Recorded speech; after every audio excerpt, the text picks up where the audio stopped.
Free vector. A vector whose axis of action is not associated with a unique line in space.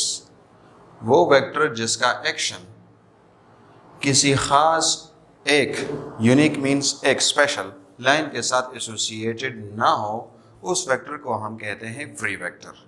ठीक है। और इसका जो opposite है वो है हमारे पास localised vector. A vector whose action is associated with a unique line in space, जो किसी खास लाइन के साथ जिसका एक्शन एसोसिएटेड हो उसको हम कहते हैं लोकलाइज्ड वेक्टर। इस एग्जांपल से हम इसको समझते हैं। लेट्स से हमारे पास ये एक ब्लॉक है और इस पे एक फोर्स लग रहा है, ये F आपको नज़र आ रहा है। ये फोर्स इस ब्लॉक को इस तरफ ड्रैग कर रहा है। ठीक है। तो इसके जो पार्टिकल्स हैं, इस ब्लॉक के अंदर जितने भी पार्टिकल्स हैं वो एक दूसरे के पैरेलल जा रहे हैं, यानी पैरेलल वो डिस्प्लेसमेंट कवर कर रहे हैं। ठीक है। तो इस केस में ये जो D है हमारे पास डिस्प्लेसमेंट, ठीक है, अगर ये हम ये वाला ले लें या इस पार्टिकल का ले लें या इधर किसी पार्टिकल का ले लें या इधर किसी पार्टिकल का ले लें, जिस पार्टिकल का भी हम लेंगे डिस्प्लेसमेंट वेक्टर हमारे पास सेम आ रहा है, because all these vectors are going parallel to each other. ठीक है। तो इसलिए ये डिस्प्लेसमेंट इस केस में हमारे पास फ्री वेक्टर है, चाहे हम इसको इधर ले लें, चाहे इधर ले लें, चाहे इधर ले लें। इसके एक दूसरा डेफिनेशन भी बनता है, यानी वो वेक्टर जो कि हम अपने आप के पैरेलल स्पेस में मूव कर सकते हैं। ठीक है। यानी इस D को पैरेलल ये D बनता है, तो मतलब इसको हमने ऊपर मूव किया लेकिन इस D के पैरेलल, तो ऐसे वेक्टर को भी हम फ्री वेक्टर कहते हैं। ठीक है। ये डेफिनेशन भी बनता है। तो चूंकि यहाँ पर पार्टिकल्स जो है वो एक दूसरे के पैरेलल जा रहे हैं, हर एक का आप D लेंगे तो D सेम आएगा। दैट्स वाई अगर D इधर लेते हैं, इधर लेते हैं, इधर लेते हैं, इधर लेते हैं, ये फ्री है, आप इसको ऊपर नीचे मूव कर सकते हैं, तो ऐसे वेक्टर को हम फ्री कहते हैं। लोकलाइज्ड वेक्टर, इस फोर्स को आप देखें, ये फोर्स अगर हम इस केस में ये इस एक्शन पे लग रहा है, इस लाइन पे लग रहा है। ठीक है। Along the body, through the body, इस बॉडी में इस लाइन के थ्रू लग रहा है। अगर आप इसको इधर कर ले ये फोर्स, तो इसका इफेक्ट बदल सकता है। ठीक है। ये फोर्स आप इधर से हटा ले और इधर ले आए तो इसका इफेक्ट बदलेगा। शायद ये इसको ऐसे टिल्ट कर दे, इस बॉडी को ऐसे घुमा दे। ठीक है। या इस फोर्स को आप इधर ले आए तो शायद ये बॉडी को इस तरफ ऊपर ले जाए। Means its effect can change if we move this force और this vector. That's why it is not a free vector. इसको हम मूव नहीं कर सकते, इसकी वजह से असर बदलता है। ठीक है। तो इसको हम कहते हैं लोकलाइज्ड वेक्टर। ठीक है। ये किसी खास एक्सिस के साथ एसोसिएटेड है, किसी खास लाइन ऑफ एक्शन के साथ एसोसिएटेड है, और ये वाले किसी खास लाइन ऑफ एक्शन के साथ एसोसिएटेड नहीं है, क्योंकि यहाँ डिस्प्लेसमेंट का कॉन्सेप्ट है और तमाम पार्टिकल्स का डिस्प्लेसमेंट सेम आ रहा है। Okay. Resultant vector, a vector which represents the combined effect of several vectors. कई वेक्टर्स का कंबाइंड इफेक्टर, एक ही वेक्टर जब शो करता है तो उस वेक्टर को हम कहते हैं रिजल्टेंट वेक्टर।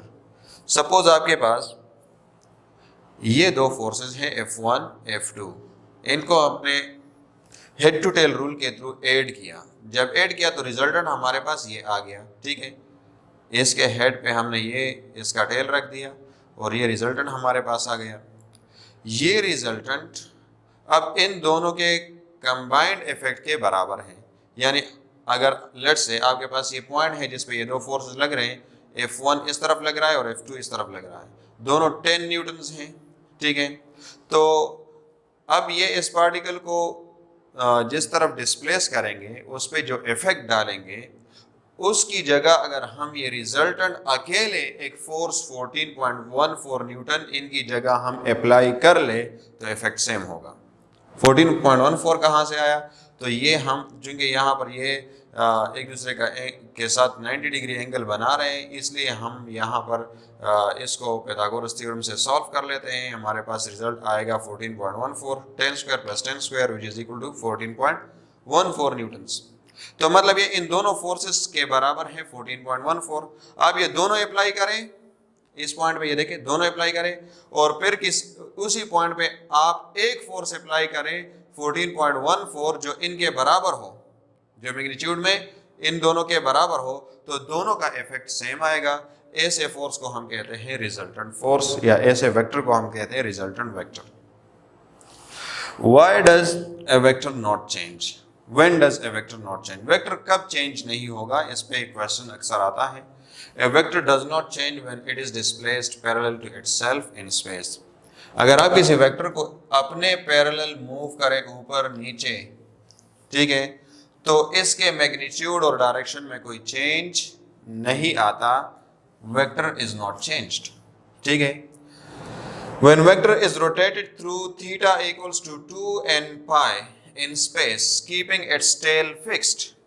जब आप किसी वेक्टर को इस एंगल से 2n pi, अगर लेट से हम n equals to 1 लेते हैं और ये हमारे पास एक वेक्टर है, ठीक है, वेक्टर a, और इसको हमने 2 pi रोटेट कर लिया 360 degree, 2 pi which is equal to 360 degree, इधर अगर हम 1 पुट करें तो अगर आप इसको इस वेक्टर को ऐसे रोटेट करें, ऐसे घुमा दें और इधर वापस ऐसे ले आए, कीपिंग द टेल फिक्स्ड, ये टेल इधर ही रहे, ऐसा ना हो कि आप ऐसे घुमाएं तो ये इसका डायरेक्शन बदल जाए, बदलना नहीं है, डायरेक्शन वही हो, मींस 360 डिग्री आप इसको रोटेशन दे दे तो देखिए वेक्टर फिर से वही आ रहा है कि नहीं आ रहा है, वेक्टर फिर से उसी तरफ डायरेक्ट कर रहा है और वही मैग्नीट्यूड आ रहा है, इसमें कोई चेंज नहीं आया। अगर आप इसको n को 2 ले लें, यानी 2 multiplied by 2 pi which is equal to 720 degree, 4 pi, ठीक है, हमारे पास आ रहा है, तो 4 पाई 720 डिग्री मीन्स आप इसको 2 दफ़ा रोटेट कर रहे हैं, एक दफ़ा रोटेट किया फिर रोटेट किया, वेक्टर का मैग्नीट्यूड और डायरेक्शन वही आ रहा है, means vectors direction, vector is not change, vector change नहीं हुआ। When does a vector change? Vector कब चेंज होता है? A vector changes when its magnitude changes, जब इसका मैग्नीट्यूड बदलता है तो जाहिर बात है वेक्टर बदल जाता है, फिर वो वेक्टर नहीं रहता। When its direction changes, change होता है जब आप इसका डायरेक्शन बदलते हैं, लेकिन डायरेक्शन कैसे बदलेंगे? Theta is not integral multiple of 2 पाई। अभी हमने देखा अगर ये इंटीग्रल मल्टीपल ऑफ 2 पाई होगा तो फिर डायरेक्शन नहीं बदलता, तो डायरेक्शन अगर आप बदलना चाहते हैं तो 0 और 2 पाई के बीच में कुछ एंगल आप इसको देंगे, मींस आप इसको इस वेक्टर को ऐसे कर दें, डायरेक्शन आपने चेंज कर दिया, ऐसे कर दें, ठीक है, ऐसे आप किसी भी डायरेक्शन में आप इसको ओरिएंट कर सकते हैं, इससे ये वेक्टर बदल जाएगा क्योंकि इसका डायरेक्शन बदल गया। दो मैग्नीट्यूड इज सेम लेकिन ये बदल गया है, या बोथ चेंज हो जाते हैं, दोनों हमारे पास चेंज हो जाए, मैग्नीट्यूड या डायरेक्शन, मैग्नीट्यूड और डायरेक्शन दोनों चेंज हो जाए तो फिर जाहिर बात है चेंज हो जाता है। Which of the following is correct for the measurement of angle theta between two vectors a and b? दो वेक्टर्स हैं आपके पास a and b, इनके बीच में आप एंगल मालूम करना चाहते हैं तो इनमें से कौन सा सही है? आप इन दोनों को ऐसे ड्रॉ करें और ये एंगल ले लें तो क्या ये एंगल सही है? वेक्टर्स को ऐसे ड्रॉ करें और ये एंगल ले लें, ये सही है। एक वेक्टर ए ये हो गया, इस तरफ डायरेक्ट कर रहा है और बी इस तरफ डायरेक्ट कर रहा है, ये एंगल सही है।